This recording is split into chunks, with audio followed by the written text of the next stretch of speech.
আমাদের ওলামায়ে কেরাম, আউলিয়ায়ে কেরাম ওনাদের সকল সমস্যার সমাধান নিয়েছেন 2 রাকাত সালাতুল হাজতের মাধ্যমে। বান্দা যেখানে আটকা পড়েন এখানে 2 রাকাত সালাতুল হাজত পড়ে মাওলায়ে কারীমের কাছ থেকে মাফি মাঙ্গে, আল্লাহ যা উল্টাপাল্টা করছি মাফ চাই, মাওলা মাফ চাই, মাফ করে দাও। আমি আস্তাগফিরুল্লাহ রাব্বি মিন কুল্লি যামবিন ওয়া আতুবু ইলাইহি লা হাওলা ওয়ালা কুওয়াতা ইল্লা বিল্লাহিল আলিয়্যিল আযীম। তওবা করেন, আল্লাহ পিছনে গুনাহ সম্পূর্ণ মাফ করে দাও। গত জীবনে যত গুনাহ করেছি তোমার কাছে মাফি মাংতেছি, মাওলা মাফ করে দাও।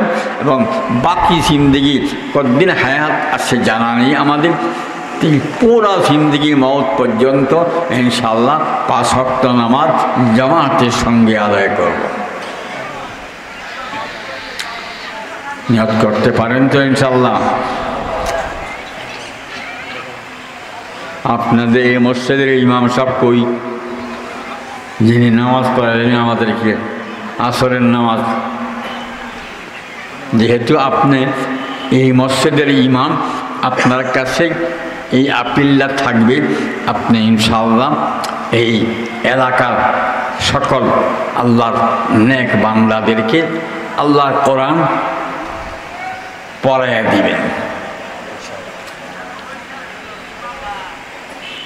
ইমাম সাহেব তো বাইরে গেছেন, আচ্ছা কাজে আছেন, যে ওনার কাছে ডাইরেক্ট হইল। এছাড়াও আরও বহু মসজিদ আশেপাশে আছেন, অনেক ইমাম আছেন। আপনাদের কাছে এই দরখাস্তটা রইল যে এখন থেকে ইনশাআল্লাহ আগামীকালকে থেকে আল্লাহর কালাম কায়দা থেকে আলিফ বা তা সা থেকে নিয়ে ওলামা পরিষদকেও দায়িত্ব দিয়ে যান। ওলামা পরিষদের এটা উদ্যোগ বহুত আচ্ছা, মাশাআল্লাহ।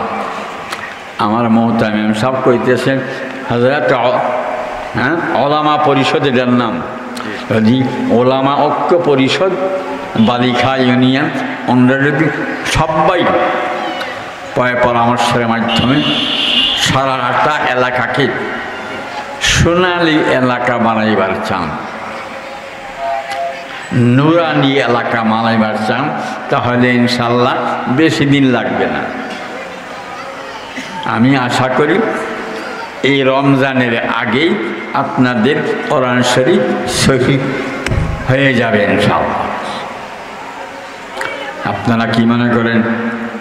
ইত্তেফাকুল উলামার তো রমজানের কোরআন প্রশিক্ষণের এটা তো পরে হয়, এখানে ইনারাও করলেন একটা। হ্যাঁ, ওনারা যদি পুরাপুরিভাবে এই বালিখা ইউনিয়নের অনেক ওলামায়ে কেরাম এখানে আছেন, মুরব্বিরা কিছু চলে গেছেন, বাকি নবীন পুরাতন অনেক ওলামায়ে কেরাম আছেন। আমি আপনাদের কাছেও এই আপিলটা রাখলাম, আপনারা ইনশাআল্লাহ প্রত্যেকটা মহল্লা, প্রত্যেকটা গ্রাম, পাড়ায় পাড়ায় আপনারা এই ব্যবস্থা, এই একটা ইন্তজাম করলেন যেন কেউ এর থেকে মাহরুম না হয়, কেউ যেন বঞ্চিত না হয়। চেষ্টা করবেন তো ইনশাআল্লাহ? তার দিশা হুজুর আছেন।